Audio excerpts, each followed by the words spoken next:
ሰላም ቤተሰብ እንዴት ናችሁ? ሰላም ናችሁ ወይ? እንኳን ወደ መቅዲ ቻናል መጣችሁ። ዛሬ ደግሞ የጾም ፒዛና የፍስክ ሚዛ እንሰራለን። በጣም በቀላል ግብአት ነው የምንሰራው። እዚህ ጋር ሽንኩርታችንን፣ ቲማቲም፣ ዘይት እናደርግና በደንብ አድርገን እናቁላላለን። እንዲሁም ጨውና ያለንን ቤት ውስጥ ያለንን ቅመም አድርገን በደንብ አድርገን እናቁላላለን ማለት ነው። ከዛ በኋላ ቴስቲ ሶያችንን እናደርጋለን። ያው እንግዲህ ዱቄታችን ያው ተወቅቶ እንደተቀመጠ ነው። ኩፍ ሲል መጋገሪያችን ላይ እንደዚህ እንጋግርና ከላይ ምን እናደርጋለን? እናሳምራለን። ደስ ባለን ዲዛይን ቆንጆ አድርገን እናሳምራለን ማለት ነው። ላይክ እና ሼር ሰብስክራይብ ማድረግ እንዳትረሱ።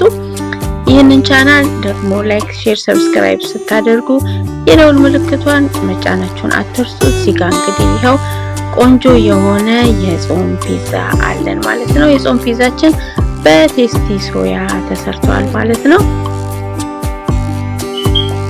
ሲበስል ደግሞ ይሄንን ይመስላል። ሌላው ደግሞ በሚቀጥለው ደግሞ የፍስክ ፒዛ እንዴት እንደሚሰራ ደግሞ ቀጥለን እናያለን ማለት ነው። አብራችሁን ሁኑ። ይሄ ደግሞ የፍስክ ፒዛ ነው። እንደተለመደው እንግዲህ ዱቄታችንን እናቦካለን። ጨው፣ ዱቄት፣ እንቁላል፣ ዘይት ትንሽ ጠብ እናደርግበታለን። ያው ወተት አድርገን በደንብ አድርገን አዋህደን ካቦካነው በኋላ ኩፍ እንዲል እናደርገዋለን። ኩፍ ካለ በኋላ እንዲሁ በመዳመጫችን እንዳምጥና እንደዚህ ቆንጆ አድርገን ቅርጽ እናወጣለታለን ማለት ነው ቤተሰቦቼ። ከዛ በኋላ ወደ መጋገራችን እንወስደዋለን። ቪዲዮ እንዳይረዝምባችሁ ብዬ ነው ቶሎ ያደረኩት ማለት ነው ቤተሰቦቼ። ላይክ፣ ሼር እና ሰብስክራይብ ማድረጋችሁን እንዳትረሱ።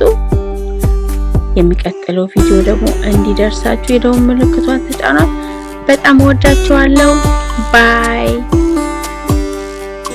አመሰግናለሁ።